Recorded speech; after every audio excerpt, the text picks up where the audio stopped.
एक माँ ने अपनी ही 3 साल की बेटी को मौत के घाट उतार दिया क्योंकि वह बेटी उस माँ के अपने प्रेमी से मिलने में बाधा पड़ रही थी। सवाल यहाँ पर ये उठता है कि क्या कोई माँ इतनी क्रूर हो सकती है, क्योंकि माँ को ममता का मूरत माना जाता है। आखिर क्यों एक माँ मजबूर हो गई अपनी ही बेटी को मौत के घाट उतारने पर, महज 3 साल की अपनी बेटी को मौत के घाट उतारने पर। चलिए पूरी कहानी जरूर बताएंगे और इस कहानी को आप लास्ट तक जरूर देखिएगा।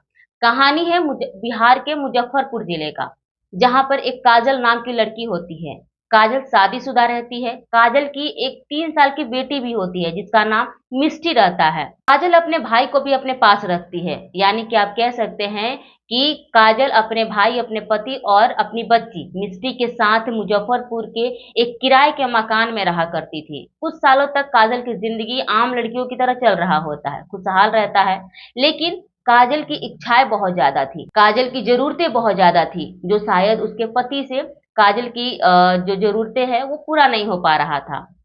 काजल हमेशा अपने पति से शिकायत किया करती थी कि वो उसकी जरूरतों को पूरा नहीं कर पाते हैं। कहीं ना कहीं आमतौर पर आप देखते होंगे कि शादीशुदा जिंदगी में बहुत सारे उतार और चढ़ाव आते रहते हैं। काजल ने बताया कि काजल के पति के द्वारा काजल का ना तो फिजिकल रिक्वायरमेंट पूरा हो पा रहा था और ना ही जो बेसिक जरूरतें होती है वो काजल का पूरा हो पा रहा था। काजल अंदर ही अंदर घुटते रहती थी।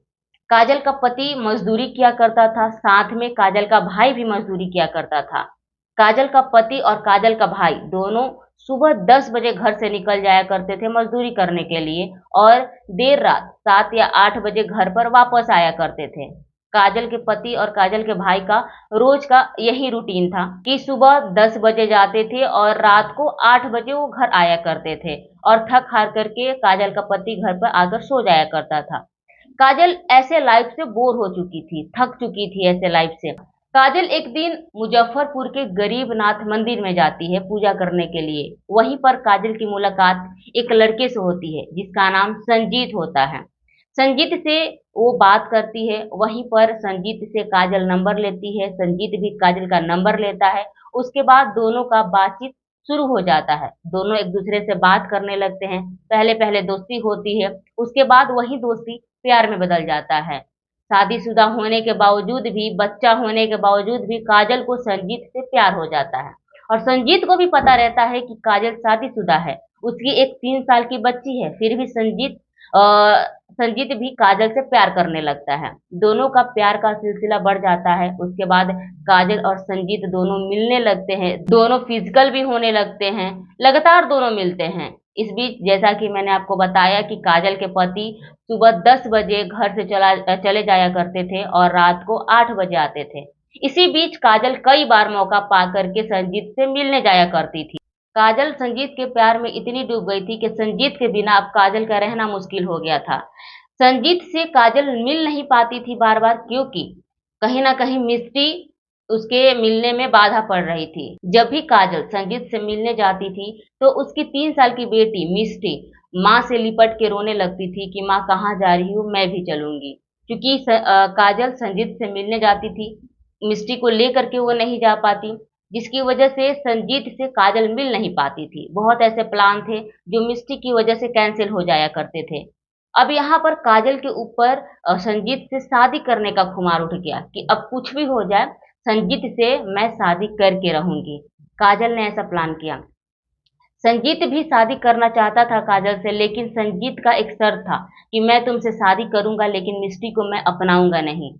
जब काजल ने ये बात सुनी तो कहीं ना कहीं अपनी बेटी के लिए काजल के अंदर एक नफरत पैदा हो गई कि बच्ची है उसकी जो मिष्टी है, कहीं ना कहीं काजल के प्रेम कहानी में बाधा पड़ रही है। तो काजल ने सोचा कि क्यों ना मिष्टी को ही रास्ते से हटा दिया जाए, क्योंकि क्योंकि ना मिष्टी रहेगी ना मुझे कोई दिक्कत होगा संजीत से मिलने में। काजल ने सोचा कि अगर मिष्टी रास्ते से हट जाती है तो मैं संजीत से खुलेआम मिल सकती हूँ, बिना किसी बाधा के मिल सकती हूँ और संजीत से शादी भी कर सकती हूँ। फिर क्या था, काजल ने यहाँ पर जुर्म का रास्ता अपनाया। काजल ने बहुत सारे क्राइम पेट्रोल के एपिसोड देखे। उस एपिसोड से सीखा कि किस तरीके से किसी को मौत के घाट उतार करके उससे बचा जा सकता है। उसके बाद की कहानी सुनेंगे तो आपके रोंगटे खड़े हो जाएंगे। काजल के दिमाग में चलने लगा कि मिस्टी को किस तरीके से हटाया जाए। एक दिन काजल ने अपने पति से बोला कि आप काम पर जाइए, मुझे अपने फ्रेंड के बर्थडे पार्टी में जाना है। पति ने कहा कि ठीक है, मैं काम पर जाता हूँ। पति जैसे रोज जाते थे काम पर, वैसे ही उस दिन, घटना के दिन भी, यानी कि 9 अगस्त को पति काम पर चले गए। काजल घर पर अकेली थी, मिस्टी भी अकेले घर पर थी। उसी दौरान काजल ने मौका पा करके मिस्टी का गला चाकू से रेत दिया। मिस्टी मौके पर ही मर गई, क्योंकि 3 साल की बच्ची थी। मिस्टी की मौके पर ही मौत हो गई। उसके बाद लाल रंग के ट्रॉली में मिस्टी के डेड बॉडी को काजल ने बंद कर दिया, रख दिया, और उसके बाद उसको सीढ़ियों से घसीटते हुए छत पे लेकर के गई, मिस्टी के डेड बॉडी को जिस ट्रॉली में उसने रखा था, और उसके बाद अपने छत से घर के पीछे की ओर उस ट्रॉली को फेंक दिया जिसमें मिस्टी की लाश थी। फिर उसके बाद जितने भी खून के धब्बे लगे हुए थे काजल के घर पर, सीढ़ियों से लेकर के, सारे खून के धब्बों को उसने फिनाइल से साफ किया। उसके बाद काजल खुद भी घर से भाग गई। भाग करके अपने प्रेमी संजीत के पास चली गई। जब संजीत ने पूछा कि मिस्टी कहाँ है, तो काजल ने कहा कि मिस्टी को मैंने अपने मौसी के यहाँ छोड़ दिया है, मिस्टी अपने मौसी के घर पर है। यहाँ काजल ने अपने प्रेमी से भी झूठ बोला।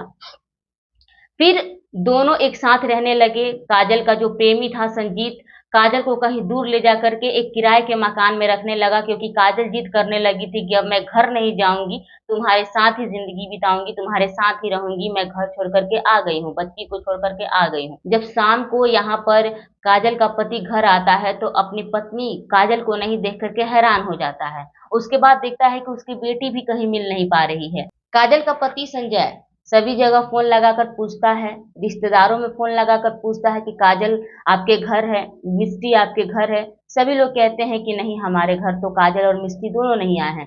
फिर अगले दिन काजल के पति संजय को शक होता है कि कहीं काजल ने ही मेरी बेटी को गायब तो नहीं कर दिया। संजय जाता है अपने नजदीकी थाना में, मिठनपुर थाना में जाता है। वहां पर अपनी पत्नी के खिलाफ एफआईआर दर्ज कराता है कि मेरी पत्नी जो है मेरी बेटी को लेकर के फरार हो गई है।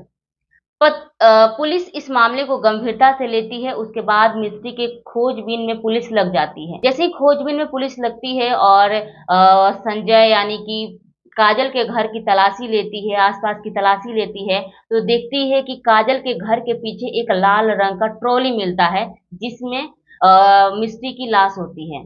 जब वो ट्रॉली खोला जाता है तो संजय का होश उड़ जाता है। देख करके वो दंग हो जाता है कि मेरी बेटी के साथ ये क्या हो गया। उसके बाद पुलिस इस मामले को गंभीरता से लेती है, खोजबीन करती है, तलाश में पूरी लग जाती है पुलिस। तो उसके बाद काजल मिल जाती है। जब काजल मिलती है तो अपने गुनाहों को स्वीकार करती है कि हाँ, मैंने ही मिस्टी को मारा है, क्योंकि वो संजीत से मिलने में बाधा पड़ रही थी। जब भी वो संजीत से मिलने जाती थी तो मिस्टी लिपट के रोने लगती थी कि मैं भी जाऊंगी, जिसकी वजह से उसको मिस्टी को मारना पड़ा।